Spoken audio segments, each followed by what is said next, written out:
Hola a todos, bienvenidos al canal.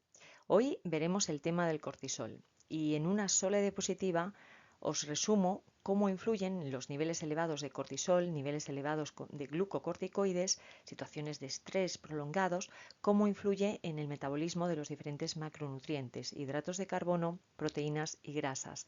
Además, al final del vídeo también he preparado una pequeña sorpresa que espero que te resulte de interés. Así que si es así, déjame tu like, tu comentario y suscríbete al canal. Comenzamos. Bueno, el cortisol es una molécula, es una hormona esencial para la vida que es secretada por la corteza suprarrenal. ¿Y cómo influye en el metabolismo de los hidratos de carbono? Bueno, pues como veremos, el cortisol aumenta la glucemia, es decir, va a producir aumento de los niveles de glucosa en sangre. ¿Por qué? Porque, entre otros efectos, estimula la gluconeogénesis.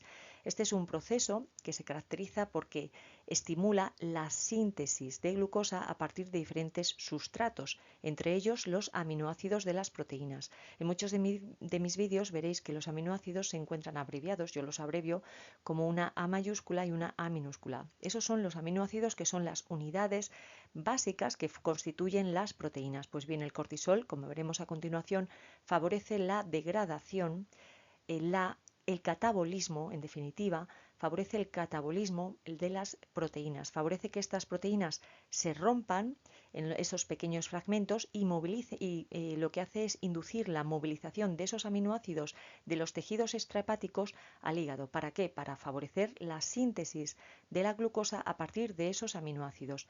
Y también además estimula la síntesis de proteínas en el hígado.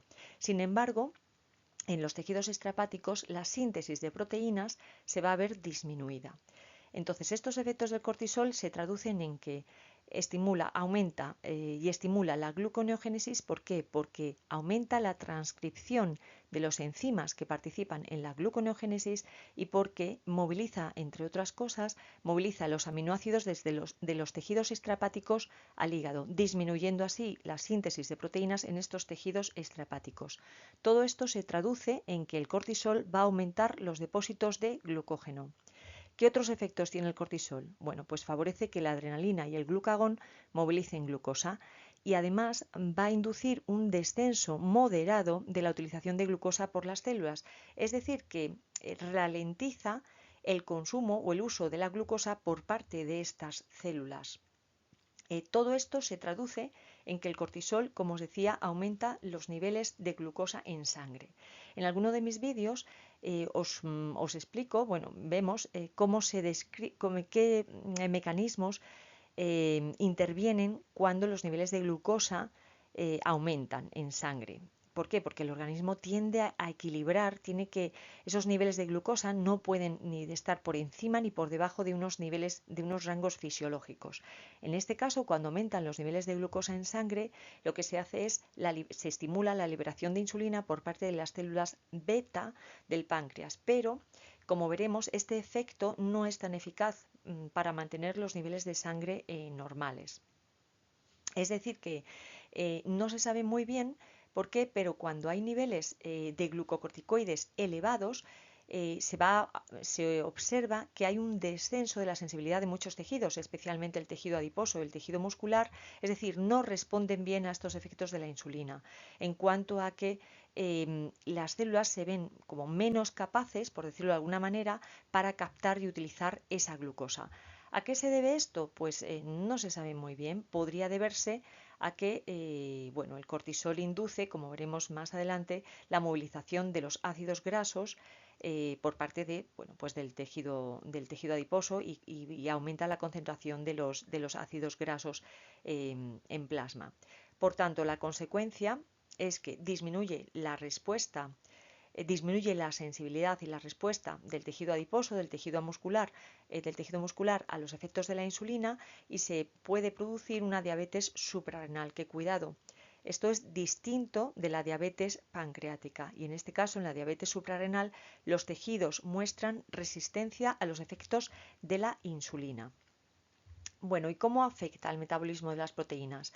Bueno, pues ya os lo he ido comentando un poquito anteriormente, y es que el cortisol favorece la degradación, el catabolismo de las proteínas, movilizando estos aminoácidos desde los tejidos extrahepáticos hasta el hígado y aumentando la concentración plasmática de aminoácidos. Por tanto, como os digo, aumenta el catabolismo de proteínas, disminuye la síntesis de proteínas en estos tejidos extrahepáticos, pero por el contrario aumenta la síntesis de proteínas en hígado y también aumenta, como os decía, la concentración de proteínas plasmáticas.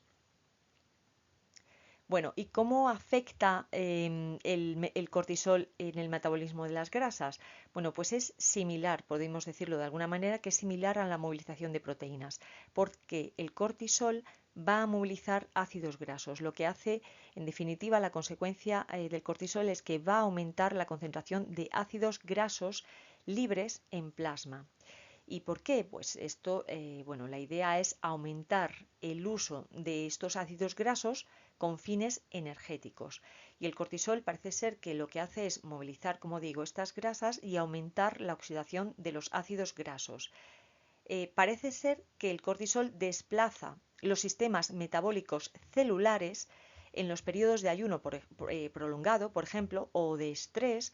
Por ejemplo, lo que hace es desplazar la utilización de la glucosa en favor de la utilización de ácidos grasos, aunque este mecanismo es más tardío y también tiene menos potencia, es menos potente que, por ejemplo, el que es inducido cuando se produce descenso de insulina. Pero bueno,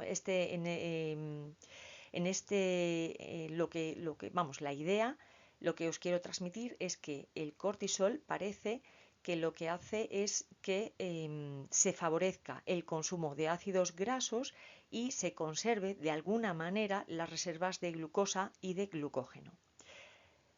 Bueno, pues esto es básicamente lo que os quería contar. Hay muchísimas cosas más que se pueden contar, pero en esto yo os quería hacer el resumen en esta diapositiva.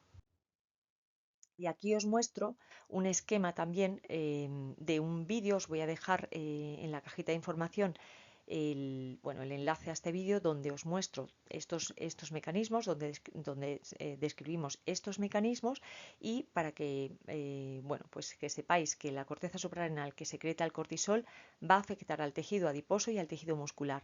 ¿Cómo afectaría, por tanto? Aumentando la concentración de glucosa en sangre, aumentando la gluconeogénesis, favoreciendo la degradación de proteínas y movilizando también los ácidos grasos. Aumenta la concentración plasmática de los ácidos grasos.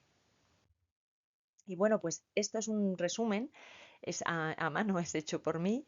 Está también en mi cuenta de Instagram, por si lo queréis estudiar o repasar. Aquí os cuento un poco todo, cuál es el papel de, pues dónde se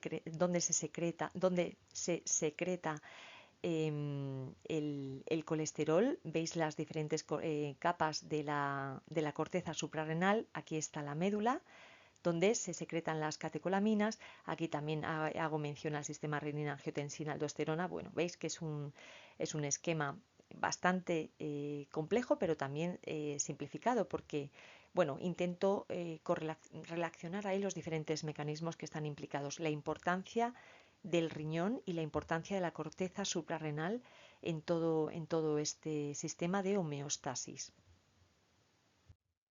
Y hasta aquí el vídeo de hoy. Muchísimas gracias por haber llegado hasta aquí. Espero que, como siempre, pues te haya resultado de interés y si es así, pues suscríbete al canal. Hasta la próxima.